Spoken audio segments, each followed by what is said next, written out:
Well, Simmias and Kebes, that's my defense. That it is reasonable for me to leave you and my masters here without anger or distress, because I believe that there, no less than here, I shall encounter good masters and companions. And if you find my defense in any way more convincing than the Athenian juryman did, so much the better. When Socrates finished speaking, Kebes replied, "For my part, Socrates, I agree with most of what you say, but your views on the soul are something people find pretty hard to believe. They're afraid that when the soul is separated from the body, it no longer exists anywhere, that it perishes and is destroyed on the day a man dies, the moment it is separated from the body, that it leaves the body like smoke or a breath of wind, taking flight and vanishing into thin air, and that it no longer has any existence anywhere. If it really did exist somewhere, collected together all by itself and free from the evils you have just been describing, then there would be many good reasons, Socrates, for hoping that what you say is true. But this belief that the soul goes on existing after a man dies, that it goes on possessing some power and ability to think, is perhaps something which calls for a fair amount of reassurance and proof." "You're right, Kebes," said Socrates. "But what do you want us to do about it? Is this the question you would like us to discuss? Whether this is probably how things are or not?" "Well, I for one," Kebes replied, "would very much like to hear your opinion on the subject." "In which case, I don't think anyone listening to us now, not even a comic playwright, could say I was just chattering away, or that the things I am talking about are irrelevant. And if that's how you feel, we'd better examine the question. Let's look at it like this. Do the souls of people who have died exist in Hades, or don't they? There is an ancient tale, we remember, that they do exist there after their journey from here, and that they come back here and are born again from the dead. If this is true, and the living are born again from the dead, surely our souls must exist there. They couldn't be born again, presumably, if they didn't exist. It would be a sufficient proof of this if it really were clear that the living can only come from the dead. But if that isn't true, then we would need some other line of argument." "Indeed we would," said Kebes. "Very well. It will make it easier to see what I mean if you don't just confine your inquiry to humans. Take a look at the animal and plant worlds as well, and in general at all those things which come into being. Let's see if it's the same for all of them, that opposites can only come from opposites. Those of them that have opposites, that is. The beautiful, for example, is the opposite of the ugly, I take it, and the just of the unjust, and the same with any number of other things. So the question we are to ask ourselves is this: is it necessarily true for anything which has an opposite that it can only come into being from its own opposite? When something becomes larger, for example, I imagine it must necessarily first have been smaller and only become larger afterwards. Yes. And if it becomes smaller, will it first be larger and then become smaller afterwards? That's right. And does what is weaker come from something stronger, and what is swifter from something slower? Exactly. How about something which becomes worse? Isn't that from something better? And more just from something more unjust? Of course. Can we take it as established then, that everything comes to be in this way? Opposites come from opposites. Indeed we can. Now the next step. Don't they also have another characteristic? Something like this. Between every pair of opposites, since there are two things involved, aren't there two processes of coming to be? From the first to the second, and then again from the second back to the first. Between a larger thing and a smaller thing, isn't there increase and decrease? And don't we correspondingly call one process increasing and the other decreasing? Yes. The same with separating and combining, cooling and heating, and everything else. Even if we don't always use the correct terms for them, must it not still be necessarily and universally true in practice that they come to be from one another, and that there is a process of coming to be of each into the other. Absolutely. What about being alive? Does that have an opposite, in the way that being asleep is the opposite of being awake? It certainly does. What is it? Being dead. Do they come to be from one another then, if they are opposites? And since there are two of them, are there two processes of coming to be between them? Naturally. Now I'm going to tell you about one of the pairs we were talking about just now. Both the pair itself and its processes of coming to be, or becoming. You can tell me about the other. The pair I mean are being asleep and being awake. Being awake comes to be from being asleep, and being asleep from being awake. As for their processes of becoming, one is falling asleep and the other is waking up. Are you satisfied with that or not? I certainly am. Now it's your turn to give me the same description of life and death. You agree, don't you, that being dead is the opposite to being alive? I do. And that they come to be from one another? Yes. What is it that comes to be from what is living? What is dead? And what comes to be from what is dead? I have no choice but to agree that it is the living. Is it from the dead then, Kebbies, that living things and living people come into being? Apparently, in which case our souls do exist in Hades. It looks like it. Very well. Of the two processes of becoming, one is in fact obvious. I would imagine dying is pretty obvious, isn't it? It certainly is. Now, what are we going to do? Are we going to refuse to allow the opposite process of coming to be in return? Is this an area where nature is going to be one-legged? Or must we necessarily allow some process which is the opposite of dying? We certainly must, I imagine. And what process is that? Coming to life again. In which case, if there is such a thing as coming to life again, would this coming to life be a process of coming to be from the dead to the living? Absolutely. So here too we are agreed that the living have come to be from the dead no less than the dead from the living. And we decided that if this were so, it would surely be sufficient proof that the souls of the dead must necessarily exist somewhere, in a place from which they are born again. I think, Socrates, from what has been agreed, that it must necessarily be so. Look at it like this, Kebbies, and I think you will see that our agreement was justified. If, as they come to be, one class of things were not constantly returning to the other, so that they go round in a kind of circle, if the process of becoming was simply linear, from the one class to its opposite, if there were no curve, no turning back to the first class, can you see that in the end everything would present the same appearance and suffer the same fate? Things would stop coming to be at all. What do you mean? It's not difficult to see what I mean. If we had going to sleep, but no waking up to offer recovery from sleep in exchange, you can see that in the end, everything would be asleep. It would make a mockery of Endymion. There'd be nothing at all remarkable about him, because the same thing would have happened to everything else as well. Or if everything could combine, but not separate, then Anaxagoras's unity of all things would soon have turned into a reality. In the same way, my dear Kebbies, imagine that everything which can share in life were to die, and the dead things, when they died, remained in that state and didn't come to life again.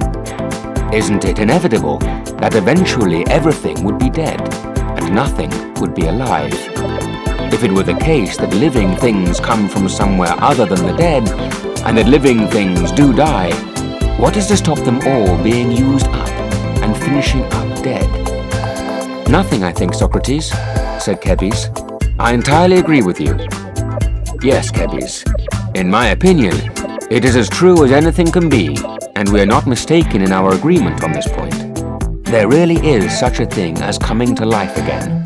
The living really are born from the dead, and the souls of the dead really do go on existing. And what's more, put in Kebes, apart from the argument you have just put forward, there's also the argument you've often used in the past, Socrates, assuming it to be true, that learning for us is in fact simply recollection.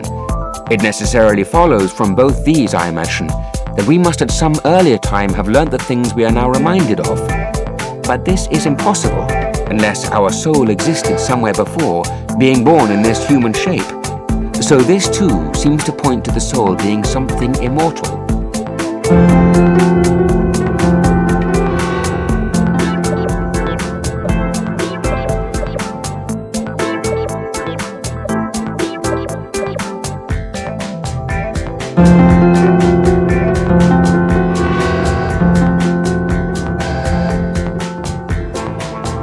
At this point, Simmias intervened. What are the proofs of that argument, Kebes? Remind me. I can't quite remember them just at the moment. One very convincing argument, said Kebes, is that when you ask people questions, if you ask them in the right way, they can give correct answers quite spontaneously. Though if the knowledge and the correct answer were not in fact present in them, they will be incapable of doing this. Secondly, the use of diagrams or visual examples of that kind provides an absolutely clear indication that the theory is true. And if you don't find that convincing, Simmias, said Socrates, see if you agree when you look at it in a slightly different way. Are you dubious about what we call learning in fact being recollection? Not exactly dubious, it's just that I need the very thing we are talking about. I need to be reminded. I can more or less remember from hearing the way Kebes set about the proof, so I do accept it really, but I wouldn't mind hearing how you set about it for all that. The way I set about it is like this. I imagine we agree that if you're going to be reminded of something, you must at some earlier time have known it. Yes. Well then, do we also agree that knowledge, which comes to us in a particular way, is recollection, or being reminded? What way do I mean? If seeing something, or hearing it, or receiving some other perception of it, not only makes you recognize that thing, but also puts you in mind of something else, something which is the object of a different knowledge, aren't we justified in saying you have been reminded of the second thing you were put in mind of? What do you mean? Something like this. Knowledge of a man, I take it, is different from knowledge of an instrument like a lyre. Of course. Good. Now you know what lovers are like when they see a lyre or cloak or anything the boy they love generally uses. They recognize the lyre, and it puts them in mind of the boy the lyre belongs to. And that is recollection. When you see Simmias, for example, you are often reminded of Kebes. I'm sure you could find thousands of examples of the same kind. Yes, thousands, said Simmias. So are things like that some kind of recollection? Particularly when it happens with things which the passage of time, and not seeing them, has made you forget about. Yes, they certainly are. How about seeing a picture of a horse, or a picture of a lyre, and being reminded of a man? Or a picture of Simmias, and being reminded of Kebes? Is that possible? Very much so. Or seeing a picture of Simmias, presumably, and being reminded of Simmias himself? That's certainly possible. Doesn't it turn out, in all these examples, that the recollection can arise either from things which are similar or from things which are dissimilar? Yes, it does. When you are reminded of something by what is similar, isn't something else bound to happen as well? Don't you decide whether or not it in any way falls short, in point of similarity, of the thing you were reminded of? Yes, that's bound to happen. Now, see if the next thing I have to say is true. We talk, don't we, about an equal of some sort.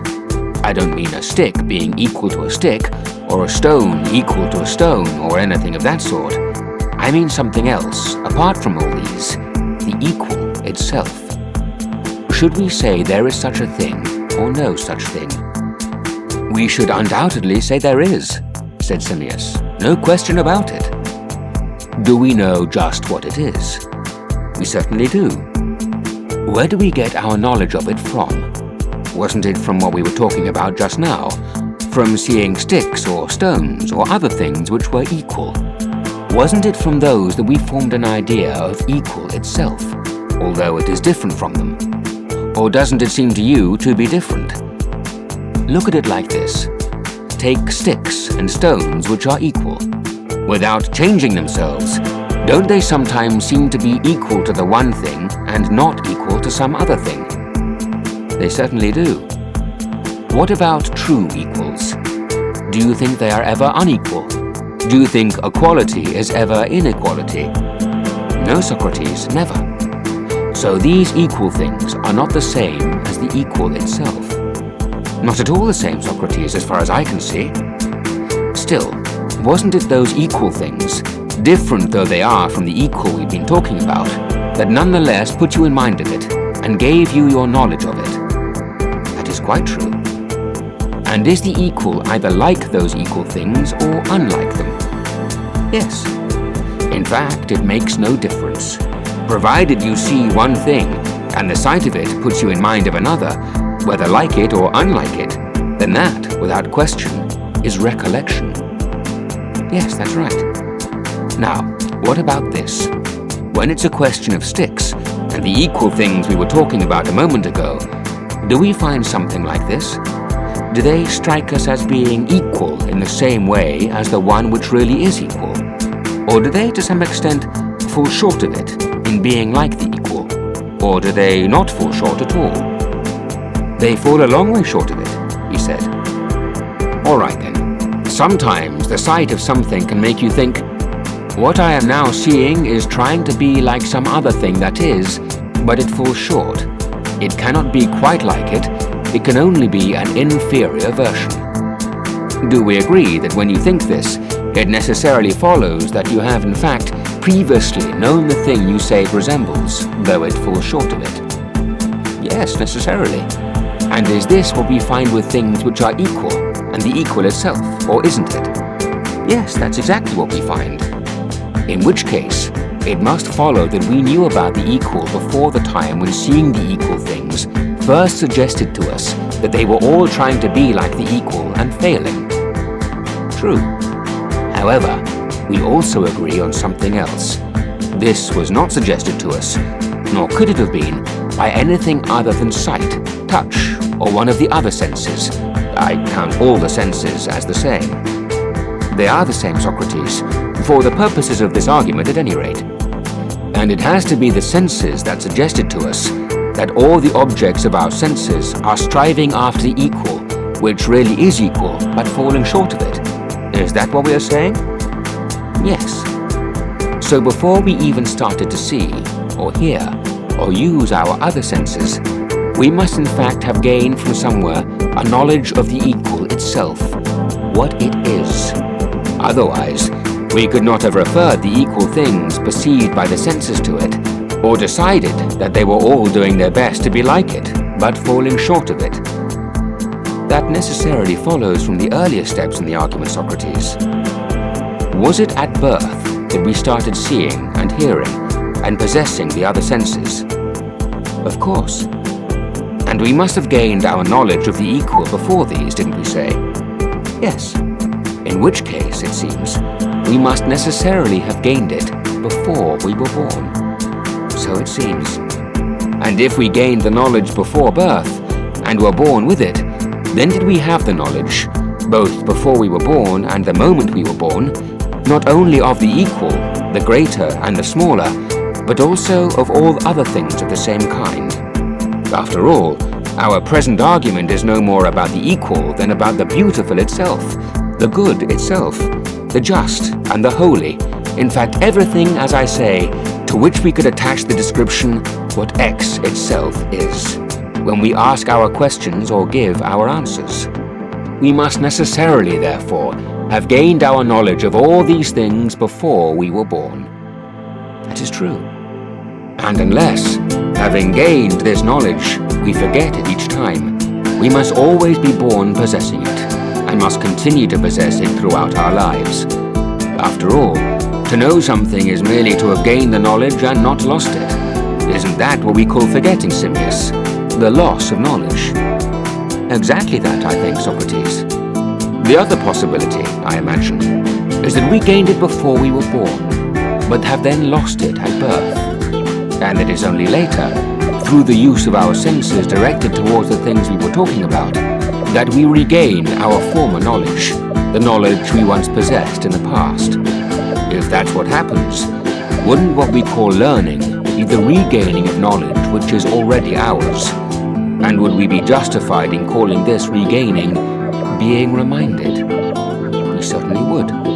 Yes, because we established earlier on that it was possible to perceive something, either by seeing it or hearing it or receiving some other perception, and from it, by association, to form an idea of something different which had been forgotten. Something the first thing was either similar to or dissimilar but related. So as I say, we have two alternatives. Either we are all born with this knowledge and go on possessing it throughout our lives, or else at some later stage, when we say people are learning, they are simply being reminded of it. Learning would then be this recollection or being reminded. That is exactly the position, Socrates. Which alternative are you going to choose then, Simmias? Are we born possessing this knowledge? Or are we reminded at some later stage of things we once had a knowledge of in the past? I don't know how to make a choice, Socrates, just at the moment. How about a different choice? What is your view on this? If a man knows something, could he give an account of what he knows or not? He must necessarily be able to, Socrates. And do you think everyone can give an account of the things we've just been discussing?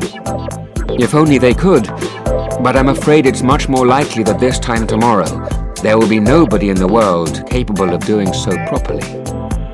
So, you don't think everyone has a knowledge of these things, Simmias? By no means. Are they, in that case, being reminded of what they once learnt in the past? They must be. When did our souls gain this knowledge? Clearly not after we were born as human beings. No. So it must have been before. Yes. In which case, Simmias, our souls did exist even before their existence in human shape, separate from our bodies, and they did possess the power of thought. Unless, of course, we gain the knowledge of these things at the actual moment of birth, Socrates, there still remains that period of time. Fair enough, my friend. But our loss of this knowledge, when does that happen, if not at birth? We're not born with it, we've just agreed that. Or do we lose it at the precise moment we gain it? Or is there some other period of time you can suggest? No, Socrates, I didn't realize what I was saying didn't make sense. So, is this the position we have reached, Simmias? Let's assume that the things we keep going on about do exist. A beautiful, a good, and every reality of that kind, and that we refer everything which comes from the senses to this reality, rediscovering what was once ours, and that we compare the things which come from the senses with this reality. It follows that just as those things exist, so too must our souls exist, even before we are born. And if those things don't exist, the argument we have constructed so far would have been a waste of time, wouldn't it? Is that the position? Does the existence of our souls before we were born depend on the existence of those things? So that if those things do not exist, then neither can these. I think it's overwhelmingly clear, Socrates, said Simmias, that the one does depend on the other.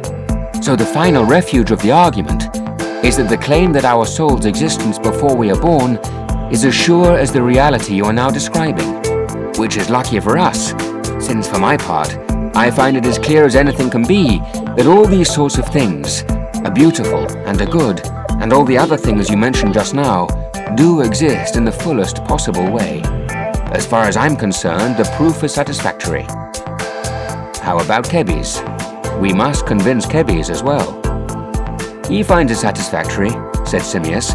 At least I think he does, though he's the most obstinate man in the world when it comes to being skeptical about an argument. But I think he's fully convinced that our soul did exist before we were born. That it will go on existing after we die, however, does not seem, even to me, Socrates, to have been demonstrated. Kebi's objection of a short while ago still stands. The common fear that the soul may vanish into thin air at the moment when a man dies, and that this may be the end of its existence.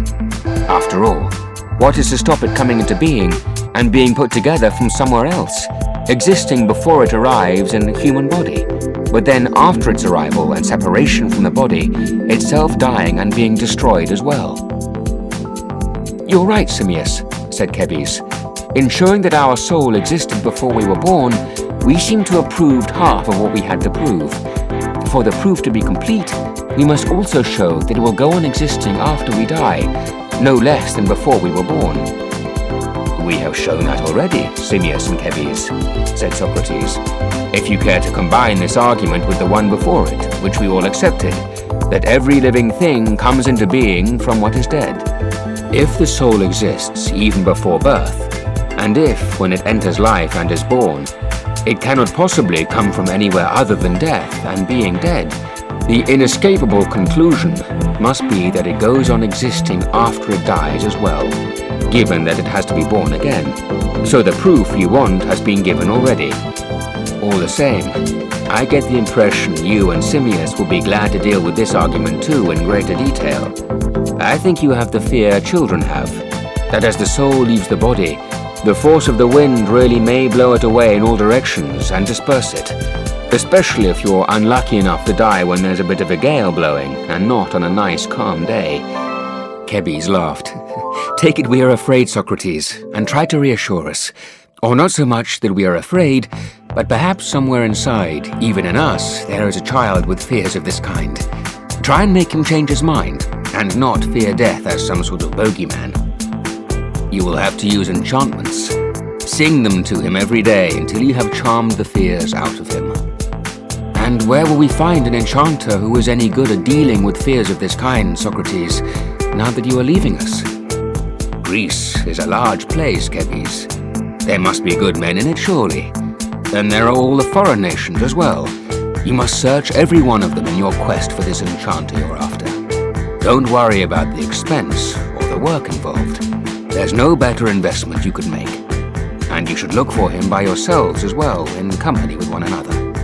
After all, you may not easily find anyone better at it than you are."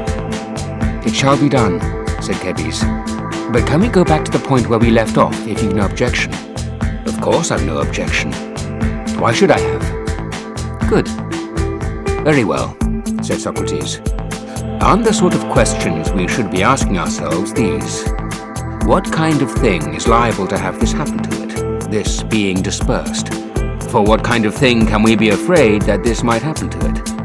And what kind of thing is not liable? After that, shouldn't we go on to ask which the soul is, and depending on the answer, be optimistic or apprehensive about our soul?" "You're right," he said. "Well then, isn't something which is compound, or naturally composite, liable to have this happen to it, this separation into the elements of which it is composed? And if something is not composite, isn't this the one object, above all others, which is not liable to have this happen to it?" "I think that is so," said Kebes. "And things that are always constant and unchanging are most likely not to be composite, while those that vary from one time to another and are never constant are most likely to be composite." "I think so. Let's take the things we were talking about in our previous argument. Is the actual reality whose existence we are giving an account of by our questions and answers always unchanging and constant, or does it vary from one time to another?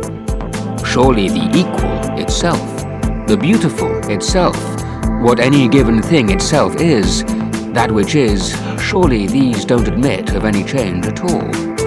Since what each of them is, taken by itself, as a single form, isn't it always unchanging and constant, never anywhere, in any way, admitting any alteration at all?" "It must necessarily be unchanging and constant, Socrates," said Kebes. "What about the many beautiful things? Men, let's say, or horses, or cloaks, or anything else of that sort. or equal things, or any of the things which go by the same name as those things which are what each is? Are they constant?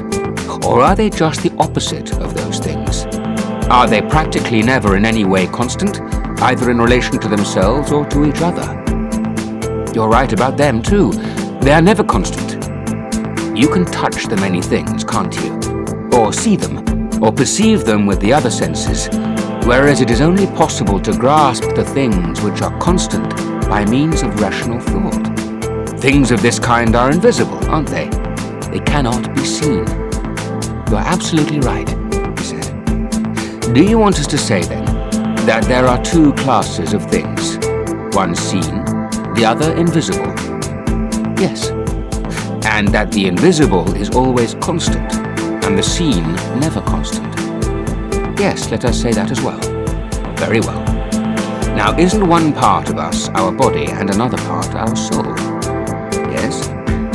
To which class of things, then, do we say the body would be more similar, more closely related? It's obvious to anyone that it is more similar to the seen class. What about the soul? Is that something seen or something invisible? Well, it's certainly not seen by men, Socrates. Surely, when we talked of things being seen and not seen, we meant by human eyes. Or did you think we were talking about some other eyes? No, human. All right then. What is our view of the soul? Do we regard it as something seen or something unseen? Something unseen. Invisible, in fact. Yes. So the soul is more similar than the body to what is invisible, while the body is more similar to what is seen. They must necessarily be, Socrates. Well then, did we also say a little while back that when the soul makes use of the body for the purpose of looking into something, by means of sight, hearing, or one of the other senses, after all, examining something using the body simply means examining it using the senses, it is dragged by the body into the realm of things that are never constant, that it becomes erratic, confused, and dizzy, as if it had had too much to drink, through contact with objects which are like itself. We did. When it looks at things all by itself, on the other hand, the soul departs from here to what is pure, always existing, immortal, and unchanging. The soul is closely related to this, and is there with it all the time. When it is all by itself, that is, and it is allowed to. Its wanderings are over, and when it is with those objects, it remains all the time constant and unchanging. Because of its contact with things which are constant and unchanging, isn't wisdom the name given to this state of the soul? That's a good description, Socrates, and quite true. Once again, on the strength of the previous discussion and this present discussion, which class of things do you think the soul is more like? Which is it more akin to? On this line of argument, Socrates, I think it will be agreed by anyone, however slow on the uptake, that the soul is in every way possible more like what is always constant than what is not. What about the body? The body is more like the other class. And here's another way of looking at it. When soul and body are united, nature ordains that the body should serve and be subject, the soul rule and be master. On that basis, again, which of them do you think is like what is divine? Which of them is like what is mortal? Don't you think the divine is a natural ruler and leader, and the mortal a natural subject and servant? Yes, I do. In that case, which of them is the soul like? Obviously, Socrates, the soul is like what is divine, and the body is like what is mortal. What do you think then, Kebbies? Is the conclusion of our whole discussion so far that the soul is most like what is divine, immortal, the object of thought, of one single form, indestructible and remaining ever constant and true to itself, whereas the body is most like what is human, mortal, of many forms, not the object of thought, destructible and never remaining true to itself? Do we want to raise any objection to this account of things, my dear Kebbies? No, we don't. Well then, if that is how things are, isn't it appropriate for the body to be easily destroyed and for the soul, by contrast, to be altogether indestructible, or very nearly so? course. Think what happens when a man dies. The visible part of him, his body, which is located in the visible world and which we call the corpse, is liable to destruction, decay, and dissolution. None of these things starts happening to it straight away, though. The corpse can easily last for a reasonable while, even if a man's body is in the peak of condition when he dies, and he is in the prime of life. And it can last for a very long time. If the body is shrunk and embalmed, the way people are embalmed in Egypt, it can remain more or less complete for an incredible time. And even if the body decays, still some parts of it, bones, sinews, things like that, are virtually everlasting, aren't they? Yes. What about the soul then? The invisible part of him? It goes to a different place, a place like itself, noble, pure and invisible, the house of Hades in the true sense of the word, to the good and wise God, which is where, God willing, my soul too is shortly going to have to make its way. Does this soul of ours, whose character and nature are as we have described, get blown in all directions and destroyed as soon as it is released from the body, as most people say? Don't you believe it, my dear Kebbies and Cineas? No. What really happens is much more like this. Either the soul is released in a state of purity, dragging nothing of the body after it, since it has no more to do with the body and its life than it can help. It avoids it and gathers itself together by itself, since this is what it is constantly rehearsing for. Its life amounts simply to the pursuit of wisdom in the right way, and a genuine rehearsal for dying without regret. Or wouldn't this be a rehearsal for death? It certainly would. Does a soul in this condition, then, go to what is like itself, to what is invisible, the divine, everlasting and wise? And when it gets there, does it have the chance to be happy, now that it is free from its wandering and folly, its fears and wild desires and other human evils? Does it, as they say of those who have been initiated, truly spend the rest of time in the company of the gods? Should that be our view, Kebbies? Or something different? That, most emphatically, said Kebbies. On the other hand, the soul may be in a polluted state and unpurified when it is released from the body. It has probably spent all its time in the company of the body, serving it, in love with it, bewitched by it and by its desires and pleasures, with the result that only what is corporeal seems real to it. Things it can touch, see, drink, eat, or use for sexual enjoyment. What is hidden from the eyes and invisible, what can be thought or grasped by philosophy, this it has come to hate, fear, and avoid. Do you believe a soul in this condition will get away all by itself, pure and unalloyed? Impossible. Yes. I imagine it will have patches of what is corporeal, won't it? Grafted onto it by the fellowship and company of the body, through constant association and the habits of a lifetime. It certainly will. Yes, we should think of the corporeal as a burden, my friend. Heavy, earthbound, and visible. A soul of this type with this corporeal element is weighed down and dragged back to the visible realm, so we are told, by fear of the invisible and of Hades. It haunts tombstones and graves. That is where the shadowy phantoms of souls are actually seen, the kind of apparitions produced by souls of this type, souls which have not been set free in a pure state, but still have some element of what is visible, which is why they can be seen. Quite likely, Socrates. Extremely likely, Kebbies. And it won't be the souls of the good, but those of the wicked. They are compelled to roam around places of that sort, paying the penalty for their evil way of life in the past. They carry on roaming like this, until their desire for the thing which accompanies them, the corporeal, makes them go back and be chained to a body again. They are chained, as you'd expect, to characters which match their actual habits during their life. What sort of characters do you mean, Socrates? Well, for example, if they haven't been careful to avoid gluttony, lust, and drunkenness, if they've made a habit of them, they may well be born in the shape of donkeys or some animal like that. Don't you think so? More than likely.